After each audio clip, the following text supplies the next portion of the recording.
আসসালামু আলাইকুম ওয়া রাহমাতুল্লাহি ওয়া বারাকাতুহু। প্রিয় দর্শকবৃন্দ, যে আমাদের ভিতরে আমরা অনেকে আছি যে অজুটা ঠিকমতো করতে পারি না, অথচ আমরা জানি যে নামাজ হচ্ছে বেহেশতের চাবি আর অজু হচ্ছে নামাজের চাবি। অজু যদি সহি শুদ্ধভাবে না হয় তাহলে কিন্তু নামাজ হবে না। তো অজুটা কিভাবে করতে হবে আমি আপনাদেরকে একটু দেখাই, বলি। ভিডিওটা আপনাদের জন্য যারা অজুতে ত্রুটি করেন।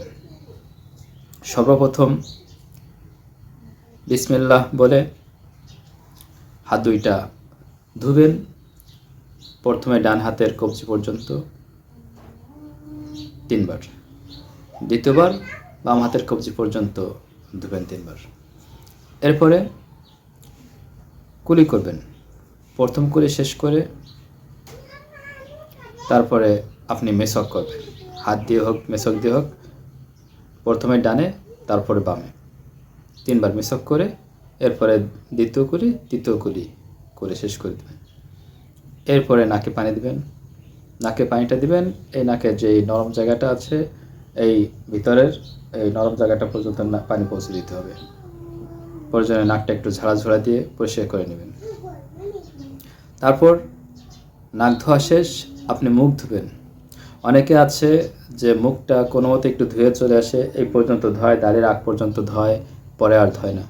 আসলে মুখের সীমানা হচ্ছে আপনার এই যে আমরা টুপিটা একটু সরাই দেখাই, যে এই কপালের নিচ থেকে অর্থাৎ চুলের গোড়া থেকে নিয়ে থুতনি, এই যে থুতনির উপর না, থুতনির নিচে উপরের সীমানা, মানে চুলের গোড়া থেকে নিয়ে থুতনির নিচে পর্যন্ত, আর এই কানের লতি পর্যন্ত, এটা হচ্ছে আপনার আমার মুখমণ্ডল।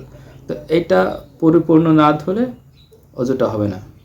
দাড়ি যদি ঘন দাড়ি হয় তাহলে আপনি বেশি ম্যাসেজ করা লাগবে না। যদি পাতলা দাড়ি হয় তাহলে ভিতরে পানি পৌঁছে দিতে হবে। যাই হোক 3 বার ধুবেন। আর তারপরে ডান হাতের কোণে সহ এই পাশটায় অনেকের শুকনো থেকে যায় অজু করার সময়, যাতে না শুকিয়ে যায় এই কেনের উপর থেকে নিয়ে একদম কেনের উপর থেকে নিয়ে আপনি 3 বার ধুয়ে ফেলবেন সুন্দর করে। তারপরে আপনার বাম হাতেও এরকমভাবে সুন্দর করে, কোথাও যেন একটু শুকনো না থাকে, 3 বার করে সুন্দর করে ধুয়ে ফেলবেন। তারপরে 3 বার ধোয়া হয়ে গেলে এরপরে আপনি আঙ্গুলের মাঝে খিলাল করে নেবেন সুন্দর করে, মানে অজুতে যেন একটু বাত না থাকে। তারপর আপনি মাথা মাসে করবেন। পানিটা নিয়ে এইখান থেকে নিয়ে আপনি পরিপূর্ণ মাথাটা এখানে এসে উল্টে দিয়ে কানের ভিতরে একটা খুলে দিয়ে কানটার সাথে মাসে করে ফেলবেন। তো কানটা যখন মাসে করা হয়ে যাবে, মাথাটা মাসে করা হয়ে যাবে, তখন আপনি পা ধুবেন। পাও ঠিক ওইভাবে ধুবেন, সুন্দর করে টাকনুর উপর পর্যন্ত ডলে সুন্দর করে সব জায়গায় পানি পৌঁছে দেবেন। এরপরে আঙ্গুলের ফাঁকা জায়গা আছে খিলাল করে দিবেন, যাতে কোথাও একটু শুকনো না থাকে, সব জায়গায় পানিটা পৌঁছে দেবেন সুন্দর করে। তো এই হলো আজকের আমাদের ভিডিও, যে অজুটা আমাদের জন্য, সবার জন্য। অজুটা যদি না হয় তাহলে আমাদের ইবাদতগুলো, আমাদের নামাজটা, বিশেষ করে নামাজের জন্য আমাদের অজুটা লাগে, কোরআন তেলাওয়াতের জন্য অজুটা লাগে। যদি আমাদের অজুটা সহি শুদ্ধ না হয় তাহলে কিন্তু আমাদের নামাজটা হবে না, কোরআনও তেলাওয়াত করা যাবে না যদি পরিপূর্ণ আমাদের পবিত্রতা না হয়। এই পর্যন্ত সবাই ভালো থাকবেন, দেখা হবে আগামী ভিডিওতে। আল্লাহ হাফেজ।